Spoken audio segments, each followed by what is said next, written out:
Ya, nggak ada por, kan nggak ada por. Ya.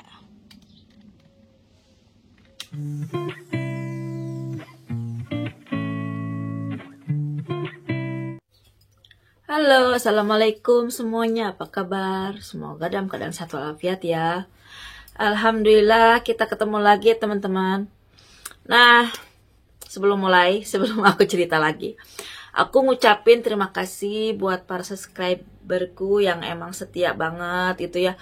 Walaupun aku kadang akhir-akhir ini jarang banget upload video baru gitu karena emang sering sakit, udah gitu sibuk banget sama kegiatan-kegiatan. Tapi alhamdulillah masih ada teman-teman yang selalu menunggu video-video aku gitu.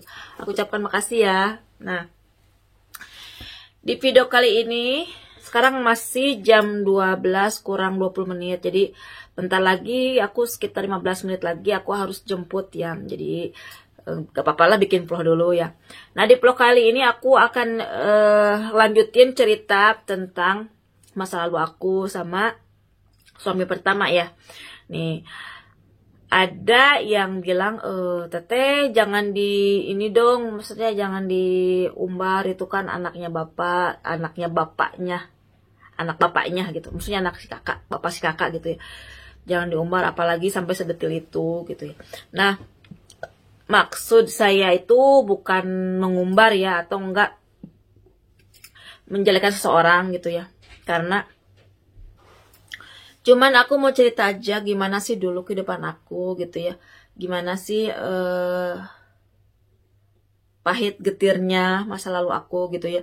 Mungkin semua orang juga pernah menghadapi namanya hancurnya rumah tangga, terus kehidupan yang dulu yang masa lalu yang kurang bagus gitu, semuanya mungkin pernah menghadapi, cuman beda-beda aja.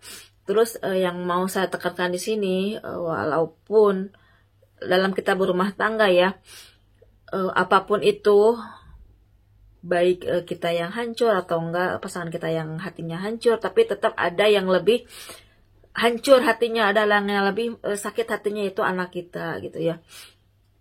Karena apa? Karena dialah yang harus menanggung semua akibat atas perpecahnya ibu dan bapaknya. Dia yang nanggung, mungkin dia akan menanggung seumur hidup dia gitu ya. Masa kecil dia hilang, terus belum lagi trauma yang dia dapetin gitu ya, kayak gitu teman-teman.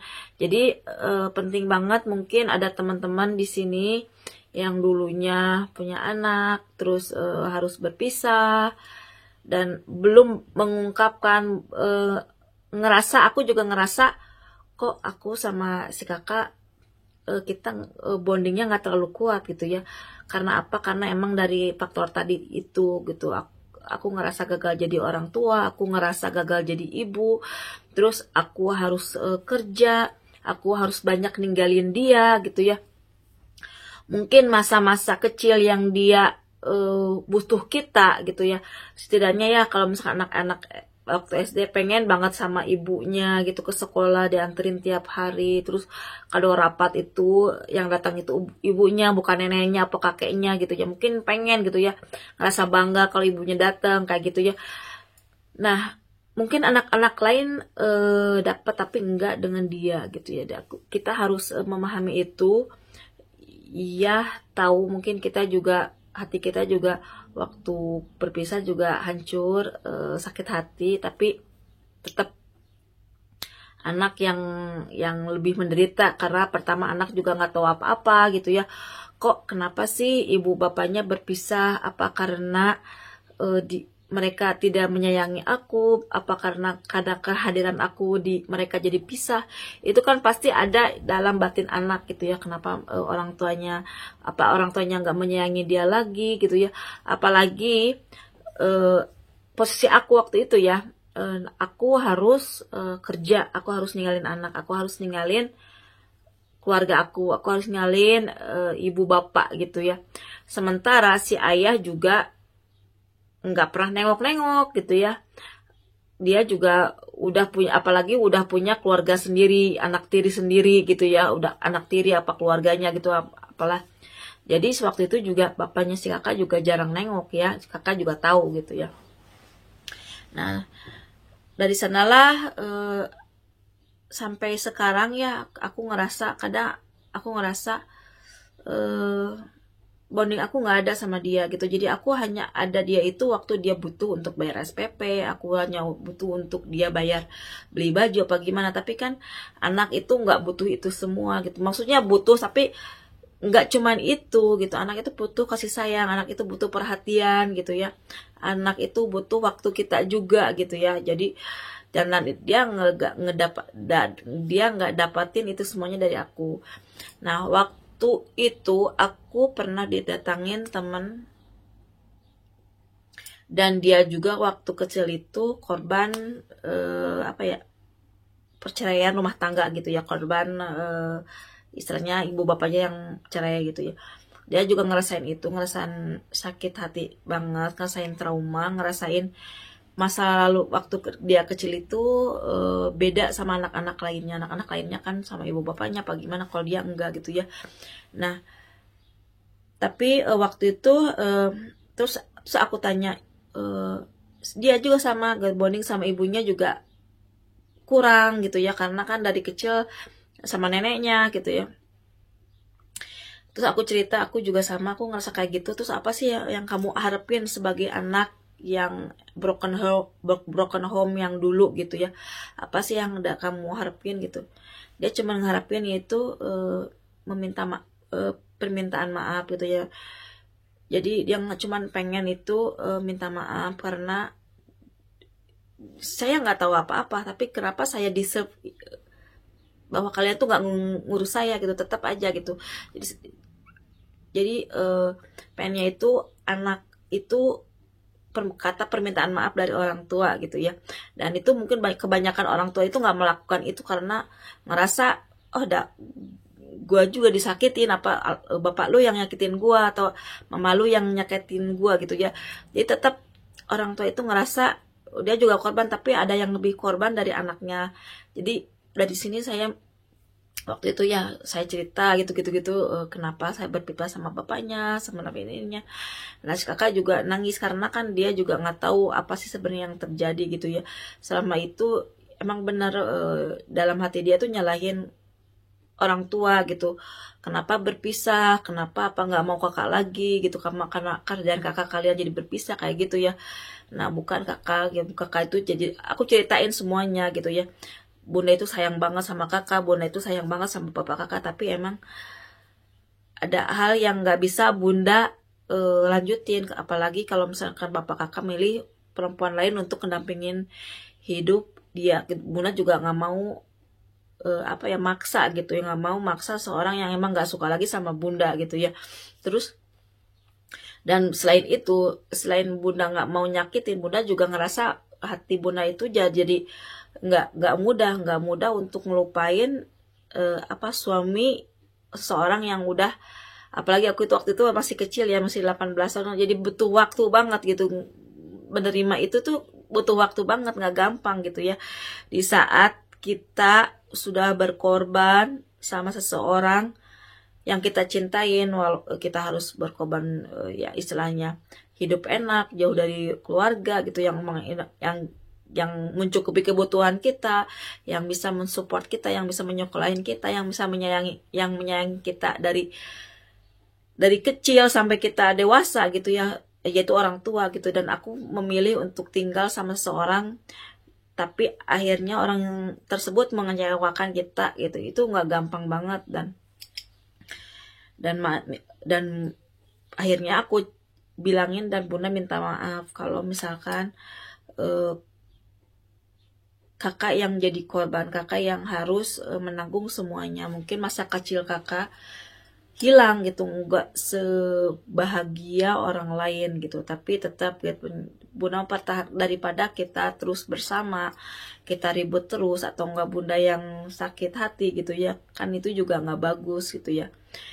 Dan mudah-mudahan sih insya Allah ini pengalaman bunda itu buat kakak ke depannya, gimana sih kalau misalkan kita memilih suami, jangan sampai kita buta karena cinta gitu, sampai kita nggak memikirkan asal usul, terus gimana sih perilaku dia di luar kayak gitu, jangan. Jadi gimana ya, harus apa, pinter-pinter gitu ya. Nah kayak gitu teman-teman. Jadi penting banget buat teman-teman yang emang dulunya atau enggak punya pengalaman jauh dari anak gitunya, anak korban perceraian kita gitu. Kita yang pertama kita lakukan, kita harus ya membangun lagi apa ya, hubungan kita sama anak gitu ya. Membangun harus membangun, harus mengumpulkan puing-puing yang emang udah retak gitu. Tapi itu kan nggak ada waktu yang terlama, tapi emang kita harus bersabar gitu ya, harus membangun lagi. Karena kan antara anak sama ibu itu istilahnya nggak ada sesuatu yang bisa memutuskan gitu ya, tapi tetap kan perasaan itu nggak bisa dibohongin, dan salah satunya itu dengan kita meminta maaf gitu, meminta maaf sama anak. Karena ya itu tadi gitu ya, meminta maaf sama anak, legowo istilahnya ya, logo. Dan si anak juga insya Allah sih akan memaafkan, akan mengerti apa yang orang tuanya dulu lakukan gitu ya. Karena nggak ada semua pasangan itu pasti mengidamkan, menginginkan itu bahwa mereka itu bisa bareng itu sampai akhir hayat, itu sampai selama-lamanya. Tapi kan Allah yang mengatur ya. Sebenarnya saya itu nggak pernah namanya marah apa sakit hati gitu ya, sakit hati tentu. Tapi untuk sekarang ini aku sadar gitu ya, aku sadar mungkin karena Allah menginginkan kita untuk bisa, mungkin karena aku menginginkan Allah menginginkan aku punya anak dari dia, walaupun nggak lama gitu, tetap aja kan aku punya anak, kakak Ulfi gitu ya.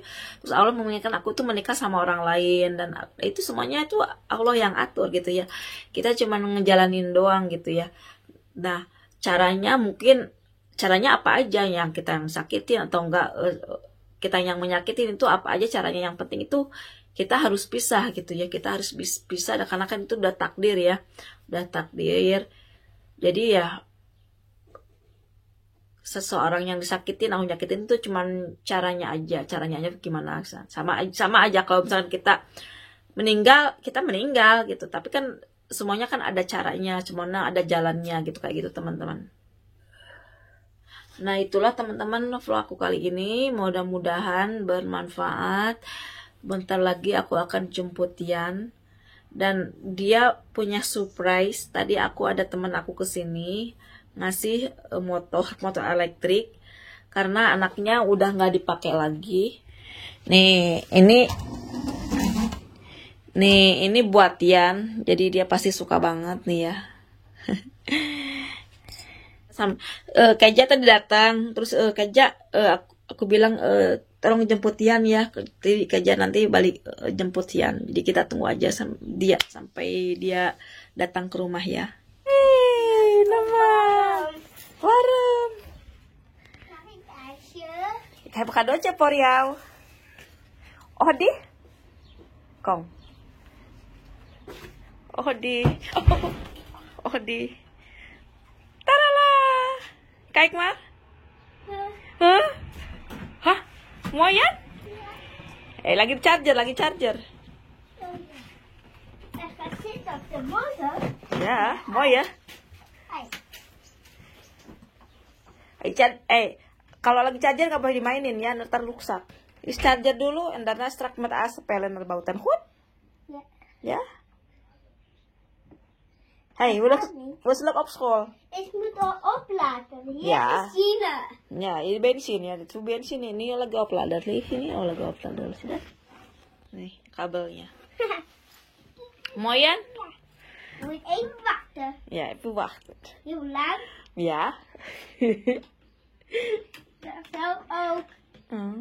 Waarom je vergeet jouw ketting? Je moet bij de touw op Maar ik school. wil graag dit meenemen. Oh ya? Ja. Kort touws. Ja. Oh, vind je lekker? Ja. Maar dit is mijn ketting. Oh ja? Ja, zo. Jouw ketting, oké. Kan ik zo? Kan Als ik? hij dood. Ja. Waarom moet deze ketting hebben dan? Waarom? Terus tahu zo. Waarom moet deze ketting hebben? Kenapa harus pakai ketting itu? Ik wil graag deze mee naar huis. Heb je gevraagd, juf? Yang tanya dulu sama guru tidak? Nih ya. Nee. Buka sepatunya. Kan mama?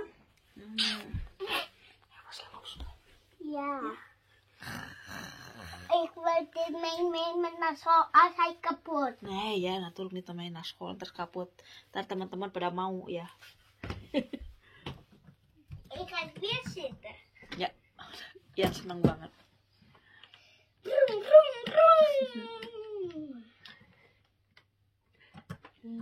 Ik kan nog niet cadeautje. Ya, dit is cadeautje voor jou. Ja. Cadeautje voor yang. Ja, blauwe motor. Dat gaat tractor.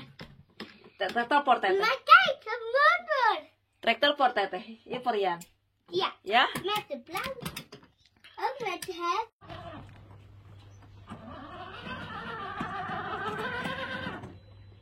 Ada achter. Ik moet de motor parkeren. Ada achter. Je kan zelf. Ja. Ya, goed zo.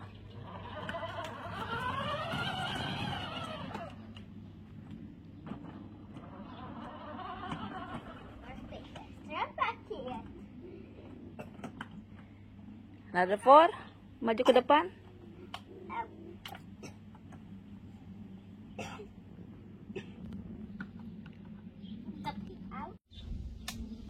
Ya. Ada for, kan ada for. Ya. Nah teman-teman, sekian dulu untuk vlog aku kali ini. Insya Allah kita ketemu di vlog berikutnya. Dah, assalamualaikum.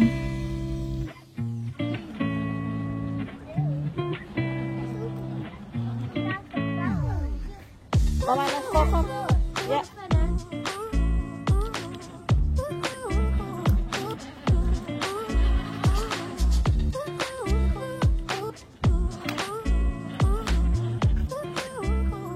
Te zwaar.